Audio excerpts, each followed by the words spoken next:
عبد المطلب جو تھے ان کے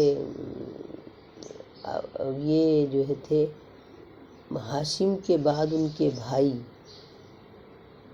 مطلب کو ملا، یہ بھی اپنی قوم میں بڑی خوبی اور اعزاز کے مالک تھے، ان کی بات ٹالی نہیں جاتی تھی۔ ان کی سخاوت کے سبب قریش نے ان کا لقب فیاض رکھ چھوڑا تھا، فیاض نام رکھا تھا، لقب دیا تھا ان کو۔ جب شیبہ یعنی عبد المطلب 10-12 برس کے ہو گئے تو مطلب کو ان کا علم ہوا اور وہ انہیں لینے کے لیے روانہ ہوئے۔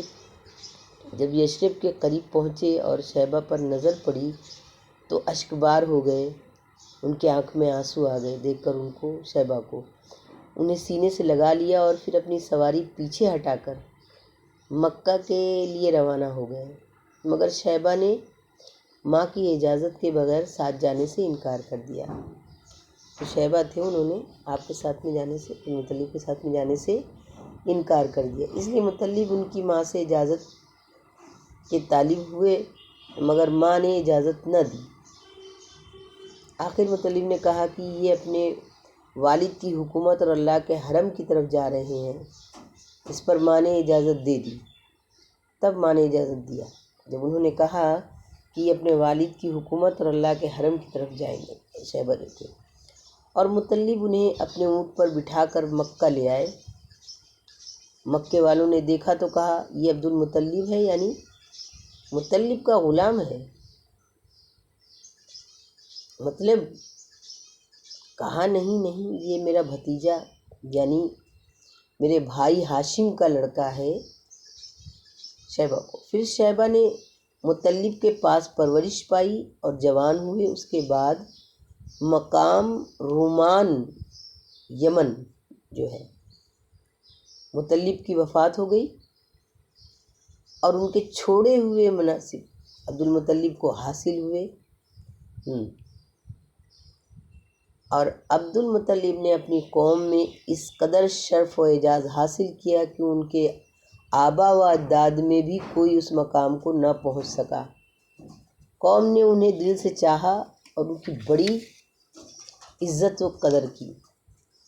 جب مطلب کی وفات ہو گئی تو نوفل نے عبد المطلب کے صحن پر غاصبانہ قبضہ کر لیا اور عبد المطلب نے قریش کے کچھ لوگوں سے اپنے چچا کے خلاف مدد چاہی، لیکن انہوں نے یہ کہہ کر معاذرت کر دی کہ ہم تمہارے اور تمہارے چچا کے درمیان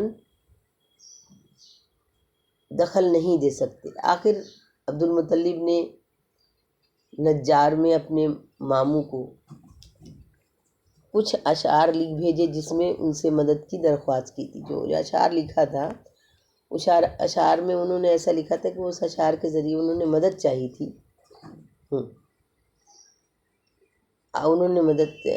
وہ اشعار لکھ کر کے۔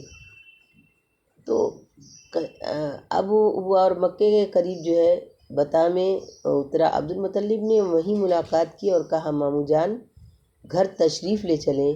ابو سعد نے کہا نہیں، ابو سعد نام تھا، انہوں نے کہا نہیں، خدا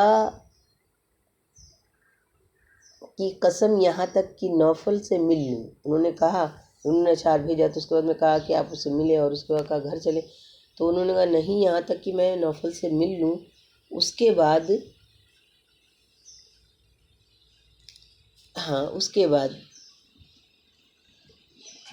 اب نوفل کے سر پر آن کھڑی ہوئی ہے نوفل کے پاس میں، اور نوفل میں یہ جو تھا قریش کے ہمراہ بیٹھا تھا نوفل۔ سعد نے تلوار بے نیام کرتے ہوئے کہا کہ اس گھر کے رب کی قسم اگر تم نے میرے بھانجے کی زمین واپس نہ کی تو یہ تلوار تمہارے اندر پیوست کر دوں گا۔ نوفل نے کہا اچھا، لو میں نے واپس کر دی۔ اس پر ابو سعد نے کیا مشائخ قریش کو گواہ بنایا، پھر اس نے وہ جو مشائخ قریش کے ساتھ میں بیٹھا ہوا تھا ان کو اس نے گواہ بنایا۔ پھر عبد المطلب کے گھر گیا اور 3 روز مقیم رہ کر عمرہ کرنے کے بعد مدینہ واپس چلا گیا وہ۔ اب اس واقعے کے بعد نوفل نے بنی ہاشم کے خلاف بنی عبد شمس سے باہمی تعاون کا عہد و پیمان کیا، اور ادھر بنو خزاعہ نے دیکھا کہ بنو نجار نے عبد المطلب کی اس طرح مدد کی ہے، تو کہنے لگے کہ عبد المطلب جس طرح تمہاری اولاد ہے اور ہماری بھی اولاد ہے، لہذا ہم پر جو ہے ان کی مدد کا حق زیادہ ہے۔ اس کی یہ وجہ تھی کہ عبد مناف کی ماں قبیلہ خزاعہ میں ہی سے تعلق رکھتی تھی، چنانچہ بنو خزاعہ نے دارالندوہ میں جا کر بنو عبد شمس اور بنو نوفل کے خلاف بنو ہاشم سے تعاون کا عہد و پیمان کیا۔ یہی پیمان تھا کہ جو آگے چل کر اسلامی دور میں فتح مکہ کا سبب بنا۔ یہی جو تھا عہد و پیمان، فتح مکہ کا سبب بنا تھا۔ اب بیت اللہ کے تعلق سے عبد المطلب کے ساتھ 2 واقعہ پیش آیا۔ ایک چاہ زمزم کا، کہ چاہ زمزم کی